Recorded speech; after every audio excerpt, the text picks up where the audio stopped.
오늘 봉독해 주신 본문의 말씀은 가늠하다 붙잡혀서 돌에 맞아 죽을 위기에 빠진 한 여인을 예수님께서 용서해 주시는 매우 유명한 이야기입니다. 그런데 오늘 본문을 잘 보면은요, 오늘 본문 한 구절 앞서 요한복음 7장 53절부터 오늘 9절 11절까지 잘 보면 괄호가 묶여 있을 것입니다. 성경 원어 성경에도 이렇게 괄호가 묶여져 있습니다. 괄호가 묶여져 있는 이유는 지금 이 내용이 어떤 사본에는 이 내용이 있는데 또 다른 사본, 주로 후대 사본들에는 이 본문의 내용이 없다라는 그런 사실을 알려주고, 그러니 성도들이 읽을 때 참고하라는 그런 표지가 됩니다. 왜 어떤 사본에는 이 내용을 아마 생략했을까요? 아마도 이 사건이 초기 교회에 전해졌지만 예수님께서 음행한 여인의 죄를 용서한 것이 더러 어떤 사람들이나 어떤 무리들에게 오해나 악의적인 근거로 사용된 경우가 종종 있었던 것 같습니다. 그래서 그런 어려움을 방지하기 위해서 주로 후대의 사본들 속에서 이 내용을 생략한 것이다 라고 말할 수 있습니다. 그러나 감사하게도 하나님의 섭리와 성령님의 감동하심은 이 내용을 오늘날 우리들에게 요한복음서에 지금 이 자리에 있도록 그렇게 개입하시고 역사하셨음에 감사가 있습니다. 그런데 잘 생각해 보면 오히려 그것 자체가 놀라운 메시지가 된다라고 말할 수 있겠습니다. 큰 범죄를 쉽게 덮어버리라는 말인가? 라고 하는 오해, 혹은 용서라고 하는 이 은혜를 이용해서 용서할 거니까 그래서 범죄를 쉽게 용인하려는 그 태도, 그런 악의, 이런 오해와 악의가 사실 우리들의 삶 속에서도 사실 비일비재하게 있을 수 있지요. 그래서 우리도 어떤 사건을 두고서 마음속에 생각합니다. 우리도 역시 오해할 수 있고 우리도 악의를 의심할 수 있기 때문에 그런 우려로 인해서 선뜻 오늘 본문의 말씀처럼 예수님의 행동과 말씀이 우리들에게서 쉽게 실천되기가 어렵다라는 사실이죠. 그러나 오늘 하나님의 말씀을 우리는 신뢰하고 용기를 가져야 합니다. 요한복음은 오해와 악의보다도 은혜와 사랑이 더욱더 크고 강력하다라는 사실을 우리들에게 알려주고 있습니다. 저와 여러분들이 혹시나 가질 수 있는 오해, 그리고 혹시 우리 주변에 그런 악의적인 근거로서 오늘 본문 말씀을 함부로 사용할 수 있는 그런 사람들이 있을 수 있겠지만, 그러나 그것보다도 더 강력하게 하나님의 은혜와 주님의 사랑이 역사하실 줄로 믿습니다. 아멘. 오늘 본문 1절부터 봉독했는데요, 바로 앞구절 괄호가 있는 부분부터 7장 53절부터 8장 2절 말씀을 한번 같이 읽어보도록 하죠. 시작. 그리고 그들은 제각기 자기 집으로 돌아갔습니다. 이른 아침에 예수께서 다시 성전으로 가시자 많은 백성들이 예수께 나왔습니다. 예수께서 앉아서 그들을 가르치실 때, 분명히 맨 앞에 괄호가 있죠. 여러분의 성경에도 다 괄호가 있을 것입니다. 본문에 따르면, 그 시간에 따르면 이른 아침에 다시라고 그렇게 시간을 알려주고 있죠. 그래서 이 표현에 따르면 아마 7장의 사건, 앞장에 있는 사건 다음 날이다라는 것을 알게 되죠. 그 다음 날 아침이라고 말했으니까요. 그렇다면 7장에서는 어떤 내용이 있었는지 우리가 지난 몇 주간 동안 7장을 함께 같이 묵상했었습니다. 나를 믿는 자는 그 배에서 생수의 강이 흘러나리라 말씀하셨던 그날은 초막절, 명절 끝날, 곧 큰 날이라고 말씀하셨기에 그날은 바로 초막절의 마지막 날, 일곱째 날이라고 말할 수 있는 것입니다. 그러니 그 일곱째 날 다음 날이니 여덟째 날이 되겠죠. 초막절 여덟째 날은 그냥 평범한 날이 아니라 쉐미니 아체렛이라고 말하는 그런 날이 됩니다. 쉐미니 아체렛이라고 하는 말은 여덟째 마침이라는 뜻입니다.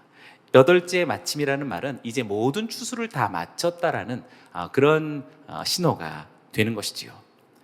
그런데 이스라엘 사람들은 이 쉐미닛 아제렛이라는 이 의미를 이제 모든 추수를 마쳤지만 또 새로운 시작으로 이해하면서 이제 파종을 준비하면서 농사를 시작하는 것입니다. 추수를 마쳤고 이제 새로운 농사를 시작하는 것이죠. 그리고 이 날을 일컬어서 토라를 기뻐하는 날이라는 시마토라라는 말로서 또 명명하고 있습니다. 그래서 보통 이 날에 모세오경을 전부 다 읽는 그런 이스라엘 사람들을 우리가 지금도 보게 됩니다. 그러니 지금 이 초막절 여덟째 날은 매우 의미가 특별한 날이라고 말할 수 있겠죠. 분명히 예수님도 이 날의 이 의미를 알고 계셨을 것입니다.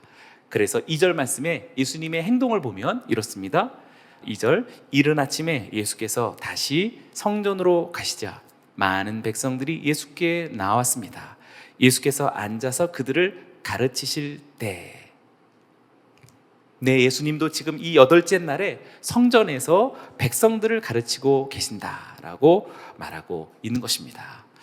그렇습니다, 여러분. 여덟 번째 날은 마침이지만 또 새로운 시작입니다. 추수를 마치고 씨앗을 뿌리는 파종으로서 농사를 시작하면서 동시에 토라, 곧 하나님의 말씀을 너무나 기뻐하면서 모세오경 전체를 읽는 그런 의미 있는 날에 예수님께서 지금 말씀을 가르치시며 백성들을 성전에서 만나고 있는 장면을 보여주고 있는 것이지요. 공교롭게도 오늘 8월 1일입니다. 여덟 번째 달의 첫날. 우리도 오늘을 가리켜 쉐미니 아제렛이라고 말하고 싶습니다. 우리들의 지난날의 모든 것을 다시 마치고 이제 새로운 시작을 파종하는, 오늘도 말씀으로서 또 예배로서 시작하는 저와 여러분들이라고 말할 수 있겠습니다. 오늘 새로운 파종과 새로운 생명의 말씀이 우리의 삶에 뿌려져서 위대한 시작이 저와 여러분들과 여러분의 가정의 자녀들과 여러분의 삶의 모든 여정 속에 있기를 주의 이름으로 축원합니다. 그런데 이날 문제가 생깁니다. 3절부터 5절까지의 말씀을 제가 읽어봅니다.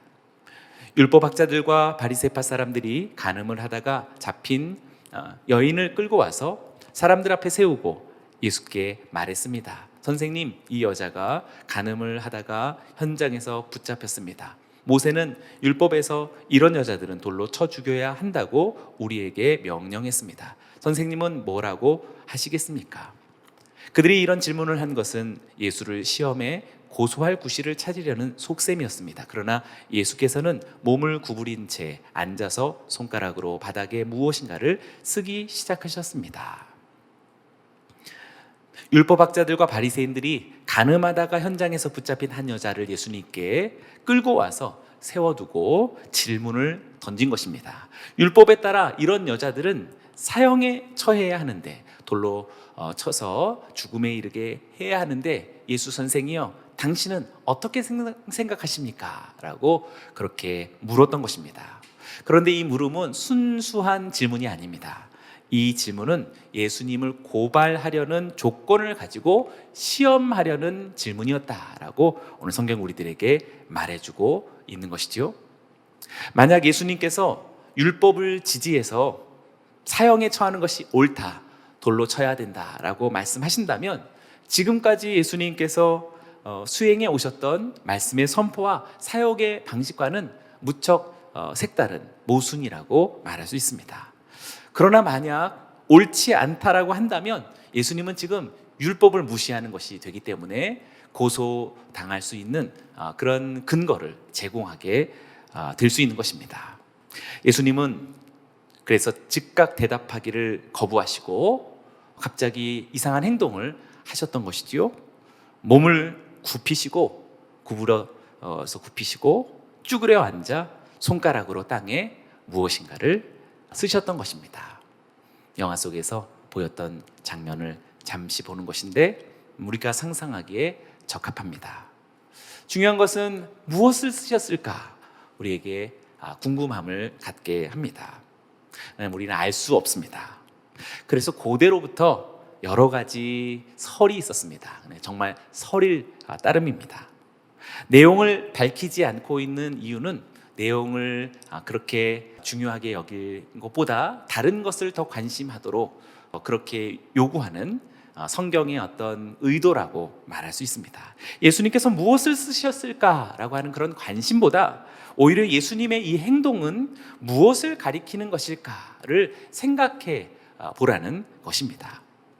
초막절 명절에 예수님께서 허리를 굽히시고 손가락으로 땅에 무엇인가를 쓰셨다라고 하는 이것은 당시 오늘 문제를 제기했던 사람이 두 종류 사람이 나타났죠. 율법 학자들과 바리새인들.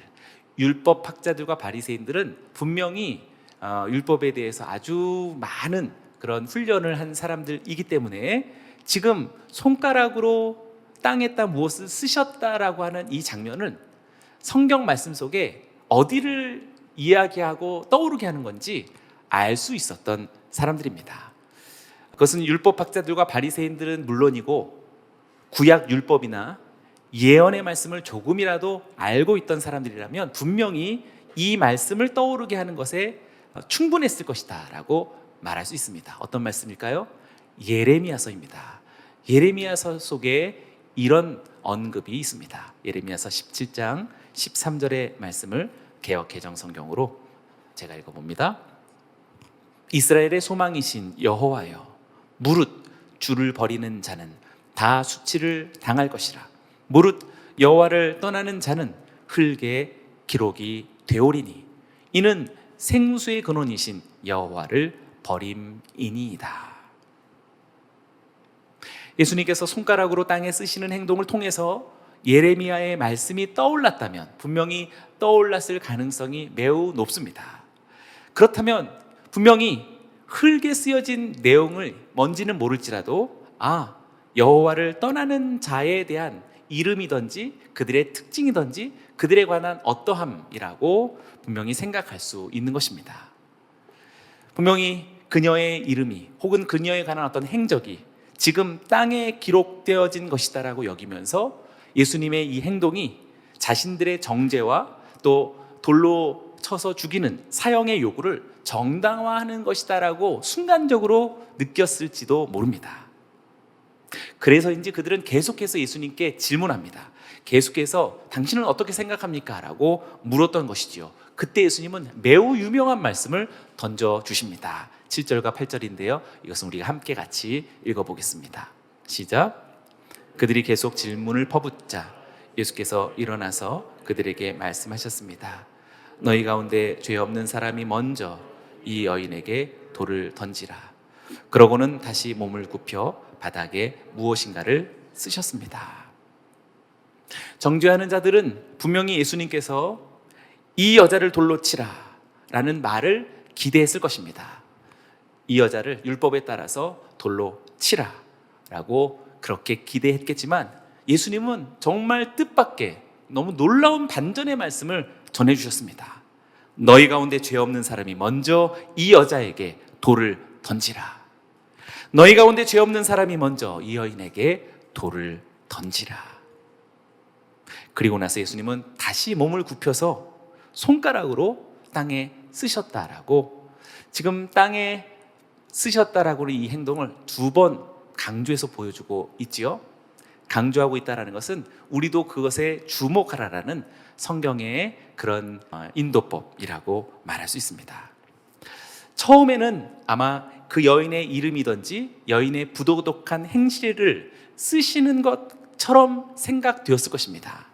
그런데 너희 중에 죄 없는 자가 먼저 돌로 치라 라고 한 말씀 이후에 다시 굽혀서 손가락으로 쓰시는 모습을 보니 어리둥절해질 수 있는 것이지요. 과연 여호와를 떠나는 자란 여기 말하는 이 간음한 여인이 아니겠는가라고 생각했던 그들에게 다시금 여호와를 떠나는 자가 누구인지를 떠올리게 했었을 것이라는 것입니다. 누구든지 떳떳하게 죄 없다라고 할 수 없는 자신들의 이름이나 자신들의 양심이나 자신들의 지난날의 그 어떠함들을 스스로 생각할 수 있었던 예수님의 엄청난 반전의 말씀이라고 말할 수 있는 것이지요.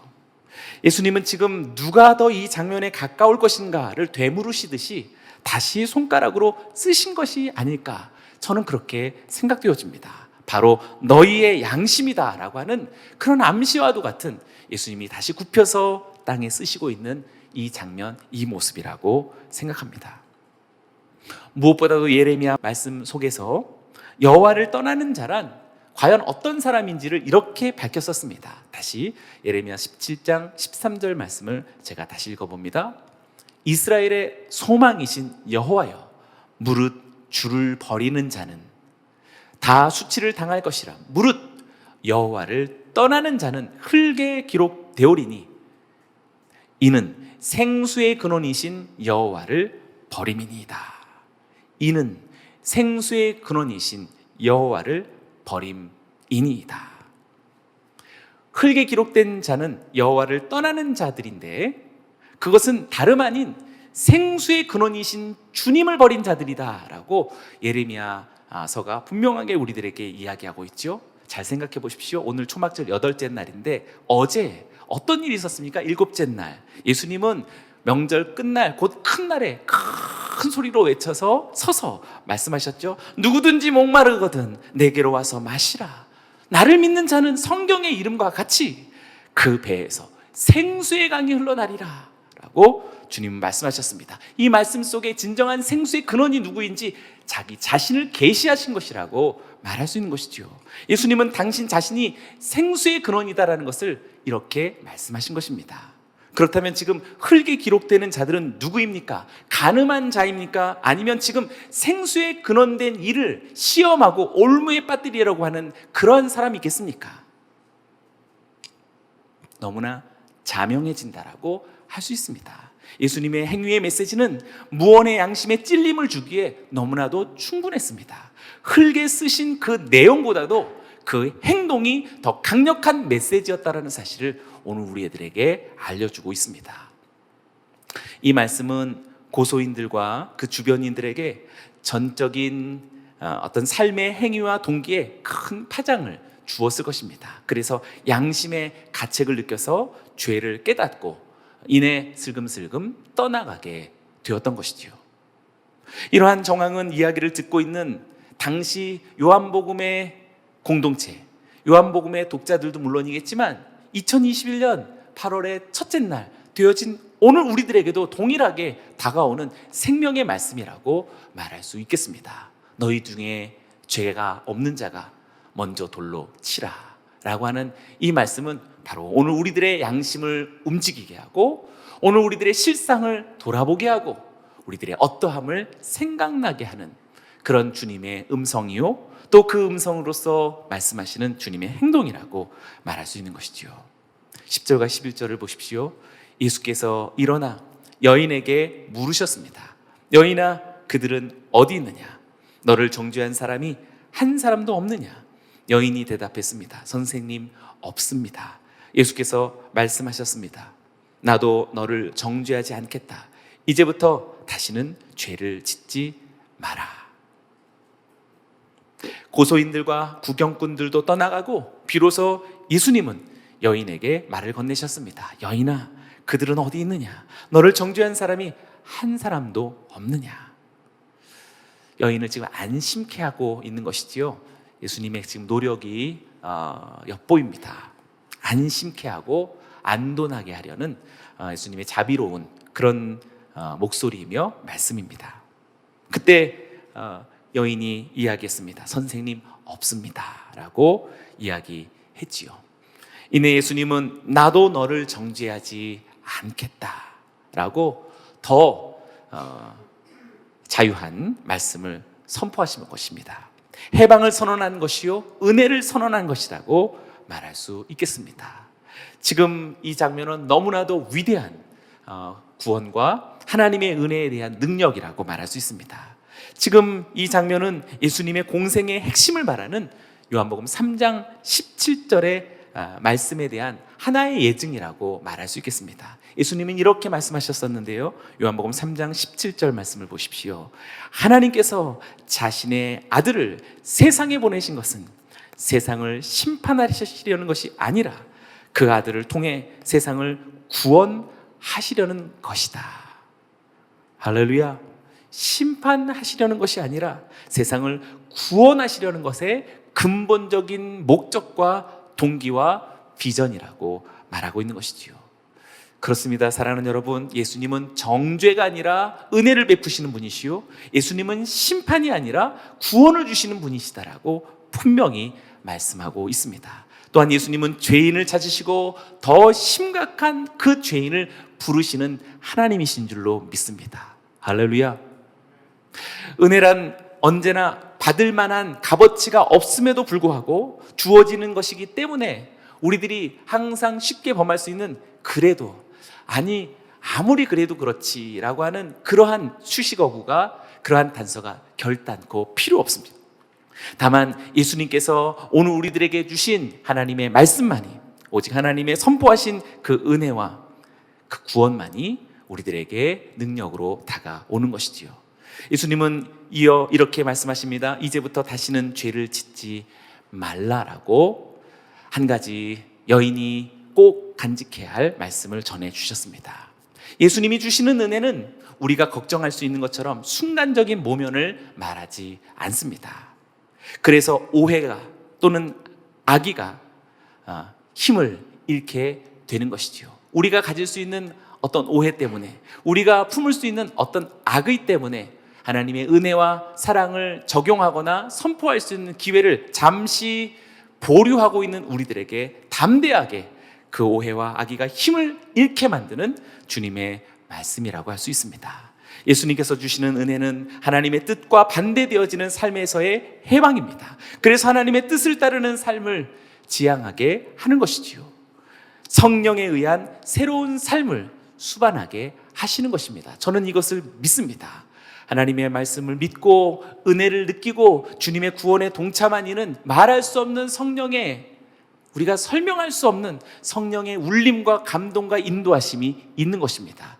지금도 여러분에게 그 역사가 일어나고 있는 줄로 믿습니다. 아멘. 그러니 사랑하는 여러분이요, 우리가 오해와 악의에 의한 의심을 버리기를 원합니다. 우리는 과감하고도 담대하게 주의 은혜와 사랑을 신뢰해서 그것을 선포해 주어야 합니다. 아무리 연약하고 아무리 부족하고 내가 보기에 눈 씻고 다시 보아도 정말 회생의 가능성이 없어 보이는 사람이라 할지라도 오늘 하나님의 은혜와 사랑이 반드시 승리하고 하나님의 은혜와 사랑이 그 일을 이루실 줄로 믿습니다. 할렐루야. 지금 이 용서받은 이 여인은 새로운 인생과 새로운 역사로 세상에 보내진 것이라고 말할 수 있습니다. 이렇게 해서 11절까지 마치고 과로가 끝났습니다. 11절에서 과로가 끝나고 바로 다음 12절이 주어지죠. 그런데 12절에서 아주 놀라운 말씀이 우리들에게 다가옵니다. 12절은 같이 한번 읽어봅니다. 시작. 예수께서 사람들에게 다시 말씀하셨습니다. 나는 세상의 빛이다. 누구든지 나를 따르는 사람은 어둠 속에 다니지 않고 생명의 빛을 얻을 것이다. 아멘. 내게로 와서 생수의 강을 마시라 라고 하셨던 예수님은 이제 내가 세상의 빛이기에 나를 따르는 자는 어둠에 다니지 않을 것이다 라고 선언한 것이라고 말할 수 있겠지요. 유독 오늘 이 죄 많은 여인, 가늠하다 붙잡힌 여인이 용서받은 그 이야기 다음에 이어지고 있는 오늘 본문 말씀에서 나는 세상의 빛이다 라고 하는 이 말씀을 통해 진실로 하나님은 빛이시며 이 빛이 예수 그리스도를 통하여서 세상에 왔다라는 사실을 오늘 우리들에게 다시금 깨닫게 하고 우리 모두가 다시금 빛으로 나가야 하며 어둠으로 돌아가지 말아야 할 것을 강력하게 마음으로 다짐하고 선포하게 됩니다. 누구든지 그러므로 사랑하는 여러분이여 용서하기 원하고 우리 모두가 용서받은 사람이다라는 사실을 자각하기를 원합니다. 그래서 누구든지 빛을 주어서 자유케 하고 해방을 줄 수 있는 그런 목적과 사명이 오늘 우리 모든 온누리 교회의 성도들이요, 우리 동역자들인 줄로 믿습니다. 내가 전에 어둠이 있었고 그래서 내가 빛을 받은 자가 아닌가? 내가 전에 죄와 사망에 빠져 있었고 그러나 그리스도로 인해서 내가 구원을 받은 자가 아닌가? 그러므로 이제 빛 되신 주님으로 인하여서 하나님의 은혜와 구원을 전하고 선포해야 할 사람이 되어야 하지 않겠습니까? 영조 목사님, 소천 10주년을 맞으면서 오늘 우리들에게 다시금 불일듯하게 온 세상의 복음을, 온 세상의 하나님의 나라와 구원과 은혜를 선포하는 자로 살아가리라는 거룩한 다짐이 오늘 우리 모두에게 있어야 할 것입니다. 우리의 영혼에 지워지지 않을 사진 하나를 더 찍어보기를 원합니다. 바로 허리를 굽히신 예수님, 쪼그려 앉으신 예수님입니다. 손가락으로 땅에 먼지를 일으키면서 무엇인가를 쓰시는 예수님의 이 장면이 글귀로 쓰여졌지만 얼마든지 이 영상처럼 우리들의 마음속에 그려지고 있습니다. 분명히 하나님을 떠난 자들에 대한 이름이든지 그들의 행적을 쓰시는 것처럼 보여지지만, 그러나 사실상 나는 세상의 빛이요, 나를 따르는 자는 다시는 어둠에 다지지 아니할 할 것이다 라는 말씀으로써 그것은 생명을 주시고 구원을 주시고 기회를 주시고 희망을 주시는 주님의 몸짓이었지, 결코 누군가를 정죄하고 그리고 사망에 이르게 하고 심판하려는 목적이 아니었던 것입니다. 그러나 우리는 너무나 정죄하고, 우리는 너무나 비난하며, 우리는 너무나 마음을 닫고, 우리는 누군가에게 너무나 냉정합니다. 오늘 이 영상을 마음에 담아두고 있는 사람이라면 하나님의 심판이 어떻게 구부려진 쪼그려 앉아있는 모습으로서 베풀어질 수 있는가 역설이며 또 우리들에게 주는 모순과 같아 보여집니다. 그러나 사랑하는 여러분, 오늘 우리가 이렇게 두 번에 걸쳐서 허리를 굽히시고 쪼그려 앉으시는 예수님의 영상을 조금이나마 생각해 보게 되어진다면 우리도 끊임없이 자신을 구부리면서 하나님의 생명의 기회, 은혜의 나눔들을 성실하게 이어갈 수 있을 것입니다. 밝게 빛나는 가슴이 시린 환희가 바로 예수님의 이 장면 속에서 우리들에게 다가오고 있습니다. 우리도 이렇게 살기를 원합니다. 굽히는 것은 결코 자존심 상하는 것이 아닐 것입니다. 굽히는 것은 자기에게 어떤 생각이 없어서도 아닙니다. 우리 주님처럼 오히려 더욱더 빛 대신 당신의 구원과 생명 그리고 용기와 희망을 전해주는 우리 하나님의 웅장한 모습이라고 말할 수 있습니다. 저와 여러분들이 그러한 삶으로 나아가는 팬데믹의 시대에 정말 그러한 인생으로 살아나가는 저와 여러분들이 되기를 주의 이름으로 축원합니다. 할렐루야.